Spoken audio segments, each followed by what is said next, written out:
Hi guys, welcome to the channel. இன்றைக்கான இந்த controversy video எதை பற்றினா, பாபர் மசூதின்னு சொல்லப்படக்கூடிய ஒரு பள்ளிவாசலை இடிச்சிட்டு அந்த இடத்துல இப்போது ராமர் கோயில் ஒன்று கட்டியிருக்காங்க. அதை இந்தியா முழுவதும் செலிப்ரேட் பண்ணுறாங்க. சில இடங்களில் அமைதியாகவும் இருக்காங்க, சிலர் அதை எதிர்க்கவும் செய்கிறாங்க. ஸோ அவங்க செலிப்ரேட் பண்ணுறதுக்கான அந்த காரணம் என்ன, சிலர் அமைதியாக இருக்கிறதுக்கான காரணம் என்ன, சிலர் அதை எதிர்க்கிறதுக்கான காரணம் என்ன, இதை பற்றின ஒரு சின்ன கான்வர்சேஷன் வீடியோ தான் பார்க்க போகிறோம். வாங்க போகலாம். டேய், இவனுக்கு எப்பரா சொல்லி புரிய வைக்கிறது, கொஞ்சம் எக்ஸ்பிளைன் பண்ணுறா. பாபர் மசூதி இருந்து அது வந்து இந்துக்களோட இடம் சொல்லிட்டு 98 கேஸ் போட்டாங்க. இந்த இந்த கர்நாடகால ஒரு அணை இருக்கு பாத்தியா, பெரிய முல்லை பெரியாறு, அதுக்கு கேஸ் போட்டு எப்படி 10-15 வருஷமா ஓடிய தமிழ்நாட்டுக்கு தான் அப்படின்னு சொல்லிட்டு வாங்கினோமோ, அந்த மாதிரி வந்து ஒரு 4 வருஷத்துக்கு முன்னாடியே 3 வருஷத்துக்கு முன்னாடியே வாங்கிட்டாங்க. ஆமா சொன்னாங்க, இந்த இது ஏதோ பிரச்சனை ஒண்ணு ஓடிதான் இப்ப வாங்கிட்டாங்க. ஆக்சுவலாக என்ன நடந்துச்சுன்னா, இன்னையிலிருந்து 500 வருஷத்துக்கு முன்னாடி நடந்த சம்பவம் இது. சரியா? 1528 முகலாய பேரரசான பாபர் அப்படிங்கிறவர் தான் பாபர் மசூதி கட்டுறாரு. அவர் கட்டி 300 வருஷமாக இஸ்லாமியர்கள் இங்கே தொழுதுருக்காங்க, எந்த ஒரு பிரச்சனையுமே இல்லாமல். எப்போ முகலாய பேரரசு முடிஞ்சு பிரிட்டிஷ் சாம்ராஜ்யம் வந்துச்சோ, பிரிட்டிஷோட ரூல் கீழே இந்தியா இந்த டைமில் 1885 மகந்த் அப்படின்னு சொல்லப்படுற ஒருத்தர் வந்து பிரிட்டிஷ்காரங்கிட்ட போய் முறையிட்டார். என்ன சொல்கிறாருன்னா, இது வந்து அயோத்தியா, ராமர் பிறந்த பூமி, இந்த இடத்துல வந்து பாபர் மசூதி இருக்குது, பாபர் மசூதி இருந்த இடத்துல ராமர் பிறந்திருக்கலாம். ஸோ நான் என்ன பண்ண போகிறேன்னா, பாபர் மசூதிக்கு எடுத்தாப்புல ஒரு சின்ன டென்ட் மாதிரி வச்சு அதுக்குள்ளே ராமர் சிலையை வச்சு நான் கும்பிட போகிறேன் அப்படின்னு சொல்லிட்டு பிரிட்டிஷ்காரங்கிட்ட போய் சொல்கிறாரு. அதுக்கு பிரிட்டிஷ்காரங்க வந்து அப்போல்லாம் பண்ணக்கூடாது அப்படின்னு சொல்லிட்டு அதை நிராகரிச்சிருக்காங்க. எப்போ 1885. சரி, அதோட அந்த பிரச்சனை முடிஞ்சான்னு கேட்டீங்கன்னா இல்லை. அதுக்கப்புறம் இந்தியா சுதந்திரமாகுது. பிரிட்டிஷ்காரங்க கிட்ட இருந்து சுதந்திரம் வாங்குது 1947. சுதந்திரம் வாங்கின 1949 ஒரு ராமர் சிலை வந்து அந்த பாபர் மசூதிக்குள்ள அதுவாக தோன்றிருச்சு அப்படின்னு சொல்லிட்டு ஒரு நியூஸ் வந்து பரவுது. அந்த நியூஸ் பரவி அது பெரிய பிரச்சனையாக போயிடக்கூடாதுன்னு சொல்லி அந்த பாபர் மசூதியை மூடிடுறாங்க. சரியா? அதுக்கப்புறம் அந்த பிரச்சனை அப்படியே முடிஞ்சான்னு கேட்டீங்கன்னா அதுவும் இல்லை. அதுக்கப்புறம் 1990 அத்வானி அவர் என்ன பண்ணுறாப்புலன்னா, ஒரு ரத யாத்திரை போகிறாப்புல, இந்தியா முழுக்க ஒரு ரத யாத்திரை போகிறாப்புல. எதுக்குன்னா, இந்த பாபர் மசூதி வந்து ராமருக்குரிய இடம், அதில் வந்து ராமர் கோயில் கட்டணும் அப்படின்னு சொல்லிட்டு அதுக்கான முதல் அடிக்கல் நான் தான் வைப்பேன் அப்படிங்கிறதே அவர் வந்து முன்வைக்கிறார். அதுக்கப்புறம் 1992 டிசம்பர் 6 இந்தியாவுடைய கருப்பு நாள் சொல்லப்படக்கூடிய அந்த ஒரு நாள் வருது. அன்னைக்கு என்ன நடக்குதுன்னா, 15,000க்கும் மேலே, 15,000 கிடையாது, 15,000க்கும் மேலே இந்துத்துவ மக்கள் கையில் கிடைச்சதெல்லாம் எடுத்துக்கிட்டு, கடப்பாறை, சுத்தியல், கூடரின் கையில் கிடைச்சதெல்லாம் எடுத்துக்கிட்டு அந்த பாபர் மசூதியை உடச்சி தரமட்டமாக்குறாங்க. அதோட இந்தியாவிலேயே பெரிய பிரளயமாக உண்டாகுது, பெரிய பிரச்சனை போகுது. அதுக்கப்புறம் அந்த பிரச்சனை வந்து கோர்ட்டுக்கு போகுது. கோர்ட்டு வந்து கிட்டத்தட்ட ஒரு 10 வருஷமாக அப்படியே கோர்ட்லேயே கேஸ் போய்கிட்டே இருக்குது. 2019 கோர்ட் தீர்ப்பு கொடுக்குறாங்க. என்ன தீர்ப்பு கொடுக்குறாங்கன்னா, இந்த பாபர் மசூதி இருந்த இடம், அந்த அயோத்தியாவில் உள்ள அந்த இடம் வந்து ஹிந்துஸ்க்கு உரியமான இடம், ஹிந்துஸ்க்கு உரிய இடம், அதனால் அதை வந்து ஹிந்துஸ்க்கு ஒப்படைக்கணும்னு சொல்லி ஹிந்துஸ்க்கு ஒப்படைச்சிடுறாங்க. அதுக்கப்புறம் 2020 அந்த ராமர் கோயில் கட்டுறதுக்கான ஏற்பாடுகள்லாம் ஸ்டார்ட் ஆகுது. இப்போ 2024 பிரான் பிரதிஷ்டா முடிஞ்சிருக்கு. இதுதான் டோட்டல் ஹிஸ்ட்ரியுமே. இவ்வளோ நடந்திருக்கு. இதில் டிசம்பர் 6 அன்னைக்கு அங்கே நடந்த பிரச்சனை அப்போது போலீஸ்காரங்களாம் இருந்திருக்காங்க. நார்மலாக போலீஸ்காரங்களாம் என்ன பண்ணியிருக்கணும், கலவரத்தை நடத்திருக்கோம்.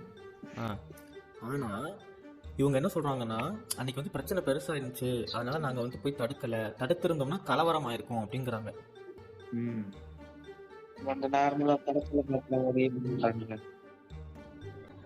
கிட்டத்தட்ட 15,000க்கும் மேலே மக்கள்லாம் சேர்ந்து தான் அந்த மசூதி இடிச்சிருக்காங்க. ஆனால் அந்த 15,000 மக்களும் அதை இடிச்சதுக்கு தண்டிக்கப்பட்டாங்களான்னு கேட்டிங்கன்னா இல்லை. கிட்டத்தட்ட அன்னைக்கு மட்டுமே 2,000 பேர் இறந்து போயிருக்காங்க. Not only Muslims. அந்த அங்கே நடந்த கலவரத்தில் மொத்தமாக 2,000 பேர் இறந்துருக்காங்க. ஆயிரக்கணக்கான முஸ்லீம்கள் வந்து புலம்பெயர்ந்திருக்காங்க. அதாவது அகதிகளாக வேற வேற நாட்டுக்கு போயிருந்திருக்காங்க, இங்கே இருக்க முடியாமல். ஏகப்பட்ட குடும்பங்களுடைய பொருட்கள் வந்து சூறையடிக்கப்பட்டிருக்கு. அப்போ இதுக்கெல்லாம் அந்த மசூதியை இடித்தவங்க மேலே ஏதாவது ஆக்ஷன் எடுத்தாங்களான்னு கேட்டிங்கன்னா இல்லை. ஏதோ ஒரு ஸ்டேஷனில் வந்து கம்ப்ளைண்ட் ரிஜிஸ்டர் பண்ணியிருக்காங்கங்கிறது சொல்லியிருக்காங்க. பட் அதுக்கான ஆக்ஷன் எடுக்கப்படலை. இதே விஷயத்த பச்சை கலர் ட்ரெஸ் போட்டு எவனாவது ஒருத்தன் பண்ணியிருந்தானா அவனுக்கு பேர் என்ன சொல்லியிருப்பாங்கன்னு சொல்லு. டெரரிஸ்ட். அப்போது பச்சை கலர் ட்ரெஸ் போட்டு ஒருத்தன் இந்த விஷயத்த பண்ணானா அவனுக்கு பேர் தீவிரவாதி. கவர்மெண்ட் விடுறா, பக்கத்துல உள்ள பொட்டி கடைக்காரனே சொல்லுவான்டா ஈஸ் டெரரிஸ்ட்ன்ட்டு. எனக்கு வந்து சரியாக தெரில. அலகாபாத்தில் உள்ள ஏதோ ஒரு கோர்ட்டுன்னு தான் நினைக்கிறேன், எனக்கு சரியாக தெரில. ஆக்சுவலாக வந்து இந்த கேஸ் வந்து கோர்ட்டுக்கு போகுது. அப்போ கோர்ட்டில் வந்து நிறையா விஷயங்கள்லாம் நடந்ததுக்கு அப்புறமா ஜட்ஜ்மெண்ட் கொடுக்குறாங்க. என்னைக்குன்னா 2019 ஜட்ஜ்மெண்ட் கொடுக்குறாங்க. என்ன ஜட்ஜ்மெண்ட் கொடுக்குறாங்கன்னா, ராமாயணம்னு ஒரு புக்கு இருக்குது. அப்போ வந்து ராமர் இருந்திருக்கணும். ராமர் இருந்திருந்தார்னா அவர் அயோத்தியில் தான் பிறந்திருக்கணும். அப்போ வந்து இந்த இடத்துல வந்து ராமர் பிறந்திருக்கலாம். இந்த இடம் வந்து ஹிந்துஸ்க்கு தான். இதுதான் தீர்ப்பு. வாட் அ பிரில்லியன்ட் தீர்ப்பு. சூப்பராக இருக்குல்ல தீர்ப்பு. டேய், அவங்களுக்கு அதான்டா வேணும். இதை எப்படி அக்செப்ட் பண்ணாங்க? அவங்க அக்செப்ட் பண்ணிதான்டா செய்வாங்க. எப்படிடா அக்செப்ட் பண்ணாம இருப்பாங்க? இப்போ பைபிள்னு ஒன்று இருக்குது. அதில் வந்து ஜீசஸ்னு ஒருத்தரை பற்றி எழுதியிருக்காங்க. அப்போ வந்து ஜீசஸ் இருந்திருக்கணும்ல. அப்போ எல்லாம் கிறிஸ்டினாக மாறிடுங்க. இப்படி சொன்னால் அப்படி இருக்கும். அதாவது குர்ஆன்னு ஒன்று இருக்குது. அதில் வந்து அல்லாஹ் பற்றி குறிப்பிட்டிருக்காங்க. அப்போ எல்லோரும் முஸ்லீமாக மாறிடுங்க. அந்த மாதிரி இருக்குடா அந்த தீர்ப்பு. ஒன்றும் இல்லை, அதை நாங்கள் ஒரு ஹிந்து கேட்டேன்னு வச்சுக்கவேன் ஆன்டி இண்டியன். இதுவே ஒரு கிறிஸ்டின் கேட்டேன்னு வச்சுக்கவேன் உனக்கு என்ன உன் வேலையை பருன்றுவான். அதுவே ஒரு முஸ்லீம் கேட்டேன்னா டெரரிஸ்ட்ன்றான். அவ்வளோதான். பிரியமா இருந்த டைம். அப்ப இந்தியாவுக்கு பேர் என்ன தெரியும்? தி பீஸ் மேக்கர். ஒரு புனித ஸ்தலத்தை இடிச்சிட்டு, ஒரு இறை இல்லத்தை இடிச்சிட்டு, முஸ்லீம்கள் வணங்கக்கூடிய ஒரு வழிபாட்டு தலத்தை இடித்து தரமட்டமாக்கிட்டு அதுக்கு மேலே ஒரு கோயிலை கட்டி வச்சுக்கிட்டு எல்லாரும் கொண்டாடுங்க. இது கேவலமா இல்லையாடா இது? இதில் என்னன்னா கொண்டாடுறதுக்கு என்னடா இருக்குது? இல்லை எல்லாரும் கொண்டாடுங்கன்னா இது என்னடா கொண்டாட என்னடா இருக்குது? அதுலேயும் ஒரு யூடியூபர் ஒரு யூடியூபர் யாரை சொல்ல தெரியுதா? அவன்லாம் ஒரு 4-5 வீடியோ போட்டிருக்கான் இது ரிலேட்டடாகவே. ஆனால் எல்லா வீடியோலையுமே ப்ரொமோட் பண்ணுறான்டா. அதை ஒன்றா ப்ரொமோட் பண்ணுறான். நம்ம பிரதமர் வந்து செருப்பு போடாமல் நடந்தார். நம்ம பிரதமர் வந்து உண்ணாவிரதம் இருந்தார். விஜய் ஆண்டனி கூட இப்போ செருப்பு போடாமல் நடக்கிறாங்க. பிரதமர் எல்லாம் பண்ணாரு தான், பண்ணலாம் இல்லை. ஆனால் அது ஏன்னா ப்ரொமோட் பண்ணுற அந்த கோயிலை கட்டணை? நீ வந்து ஒன்று நீ என்ன பண்ணணும், நீ இதை பற்றியும் பேசணும், ப்ளஸ் அங்கே நடந்த விஷயத்தை பற்றியும் பேசியிருக்கணும். இந்த மாதிரி நிறையா சம்பவங்கள் நடந்து நிறையா துன்பங்கள் நிறைய பேர் தாங்கிக்கிட்டு அதுக்கப்புறம் தான் இந்த கோயிலை கட்டப்பட்டிருக்கு நீ சொல்லியிருக்கணும். இந்த கோயில் கட்டியாச்சு, எல்லாரும் கொண்டாடுங்க, பண்டிகை கொண்டாடுங்களே அப்படின்ற மாதிரி. யாரா நீங்கெல்லாம்? நம்ம பிரதமர் வந்து இந்த பிரான் பிரதிஷ்டாவுக்காண்டி எவ்வளோ டெடிக்கேட்டடாக இருந்தாருன்னு எல்லாருக்குமே தெரியும். ஸோ அது வந்து ஓகே, ஒரு சைட் அடிக்க வேண்டிய ஒரு விஷயம் தானே. இந்த வயசில் வந்து அவர் இதெல்லாம் பண்ணுறாருங்கிறப்ப ஓகே யூஸ் பண்ணி நீ ஏன் இதை ப்ரொமோட் பண்ணுறேன்னு தான் நான் கேட்குறேன். இப்போது எனக்கு வந்து நான் வந்து ராமரை கும்பிடணும்னா என் வீட்லேயே நான் கும்பிட்டுக்குருவேன். ஒரு பள்ளிவாசலை இடிச்சுட்டு அதில் கோயிலை கட்டி தான் கும்பிடணும்னு எனக்கு அவசியமே இல்லை. அப்போ இதை வந்து முழுக்க ஒரு தனிப்பட்ட ஏதோ ஒரு நோக்கமாக வச்சுக்கிட்டு நீ உனக்காக தான் கட்டியிருக்க அந்த கோயிலை, ஒரு பள்ளிவாசல் அடிச்சுட்டு ஒரு கோயிலை கட்டியிருக்க. இதை வந்து நீ ஏன் எல்லாரையும் செலிப்ரேட் பண்ண சொல்கிற? இந்தியா முழுக்க கொண்டாடுங்க, இந்தியா முழுக்க செலிப்ரேட் பண்ணுங்க அப்படின்ற மாதிரி ஏன் பரப்புறேன்? அந்த யோத்தி கோயிலை சுற்றி நின்றுக்கிட்டு ஜெய் ஸ்ரீராம் முழங்குங்க, அதில் என்ன இருக்கு?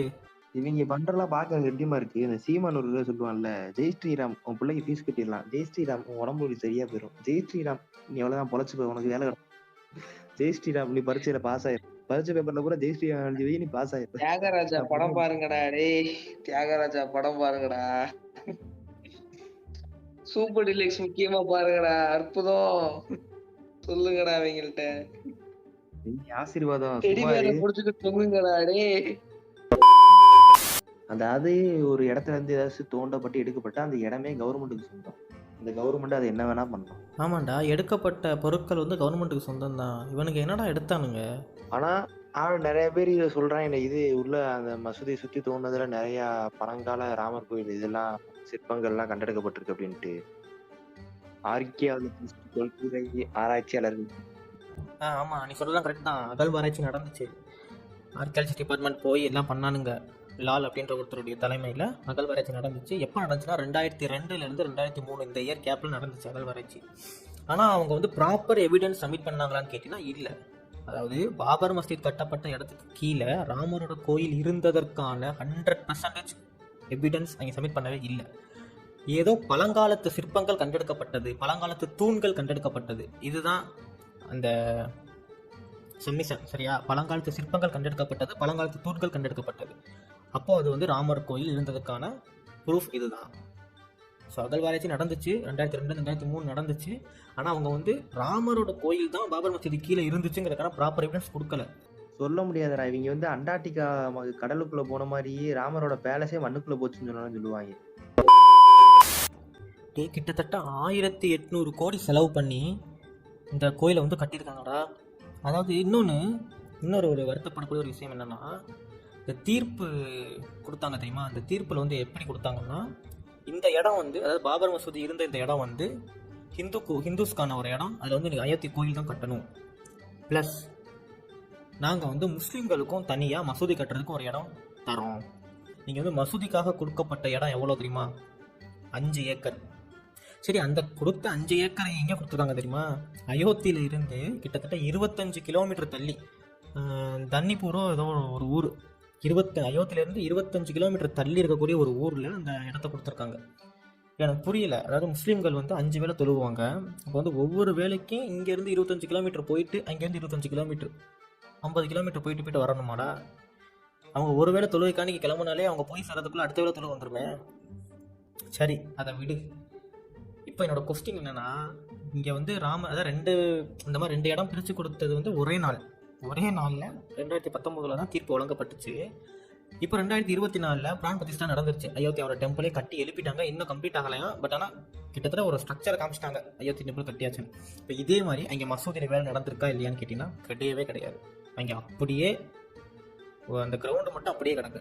ஏதோ ஒரு நுழைவாயில் மாதிரி ஒன்று கட்டி வச்சுருக்காங்க. எதுக்குன்னா கணக்கு கட்டுறதுக்கு, நாங்கள் கட்டிட்டோம் அப்படிங்கிறதுக்கு. சரி, என்ன பிரச்சனை இங்கே ஏன் இன்னும் மசூதி கட்டலை அப்படின்னா, ஒரு 2 அப்ரூவல் வேணுமா. ஒன்று வந்து NOC அப்ரூவல் சொல்லுவாங்க.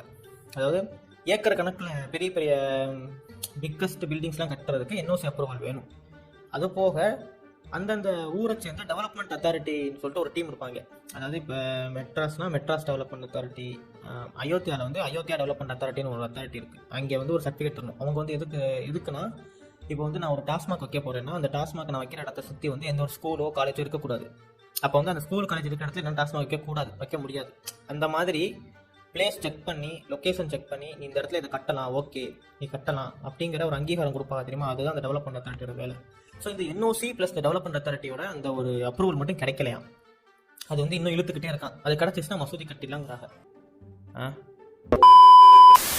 இந்த பாபர் மசூதிக்குள்ள ஒரு சிலையை கொண்டு வந்து வச்சாங்கல்ல, ராமர் சிலையை, லால் ராமன் சொல்லிட்டு ஒரு சிலையை கொண்டு வந்து வச்சாங்கல்ல, அதுக்கு பின்னாடி ஒரு அரசியல் இருக்குது. அது என்ன தெரியுமா? அதாவது சிவில் சட்டம் சொல்லிட்டு ஒன்று இருக்குது. இந்த இந்திய சட்ட அமைப்புகளில் வந்து ஒரு ஓட்டை இருக்கும், சட்டத்தோட ஓட்டை வழியாக நான் வெளியே வந்துட்டு சொல்லுவாங்க இல்லை, அந்த மாதிரியான சட்டத்தோட ஒரு ஒன் ஆஃப் த ஓட்டின்னு சொல்லலாம்.